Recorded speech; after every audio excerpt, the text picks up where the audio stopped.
মানুষের প্রতি মানুষের ভালোবাসা কেন কমে যায়? কেন মনে রাখে না অনেক ধরনের স্মৃতি? আর আমিই কেন সবসময় ভালোবাসার টানে স্মৃতিগুলো আঁকড়ে রাখি? হ্যালো এভরিওয়ান, আসসালামু আলাইকুম। হ্যাপিস ফ্যামিলি লাইফ ব্লগে সবাইকে স্বাগতম।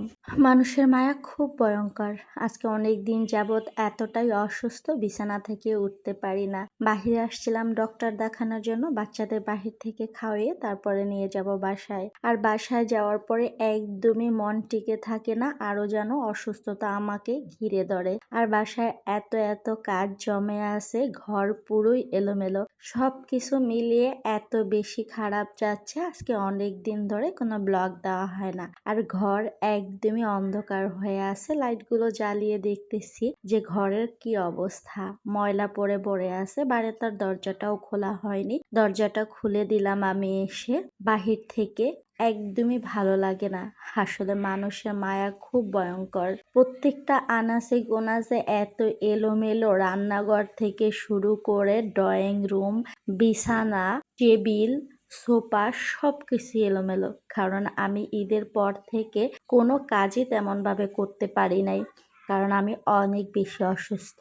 আর হ্যাঁ, মায়া, সত্যি মায়া না খুব ভয়ঙ্কর। আজকে না বললেই নয়, আপনাদের সাথে একটু শেয়ার করি। একটা মানুষকে অনেক বেশি ভালোবাসতাম, অনেক বেশি ভালোবাসতাম। নিজে না খেয়েও খাওয়াতাম, তাকে অনেক বেশি ভালো রাখার চেষ্টা করতাম। নিজের সংসারের ফাঁকে ফাঁকে মানুষটাকে সময় দিতাম। একটা সময় তো সংসার সবকিছুই ভুলে গেছিলাম। মানুষটাকে কাছে পেয়ে ঈদ হোক, যে কোনো ওকেশন হোক, মানুষটাকে ভালো রাখার জন্য আপ্রাণ চেষ্টা করতাম। অনেক সময় নষ্ট করেছি তার জন্য। কিন্তু হ্যাঁ, আমি বুঝেছিলাম মানুষটার ভালো দিন যখন আসবে তখন আমাকে মনে রাখবে না। কিন্তু ওই যে মন, আমার মনে এতটাই মায়া মানুষের জন্য আর ভালোবাসা কাজ করে, আমি আসলে একটু পেলেই সবকিছু ভুলে যাই। শুধু একটু ভালোবাসা চাই। আসলে আমার যে বড্ড মানুষের অভাব, তাই আমি মানুষকে আঁকড়ে ধরে বাঁচতে চেয়েছিলাম। ভাবছিলাম এই মানুষটা আমার জীবনে এসেছে, আমি অনেক ভালো থাকবো। খারাপ কিছু ভাববেন না।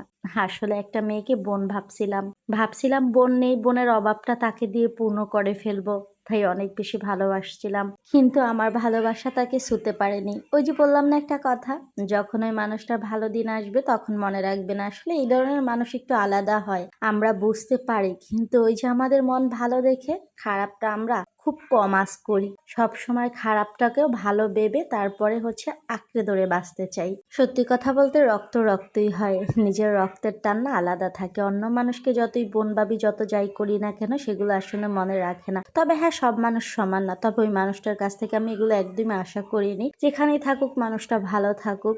তবে আমি অনেক বেশি কষ্ট পাচ্ছি, তাই আপনাদের সাথে শেয়ার করলাম। সব সময় তার সাথে ওঠা বসা ছিল, আজকে আবার সেই একাই হয়ে গেলাম। সবাই আমার জন্য দোয়া করবেন। আল্লাহ হাফেজ।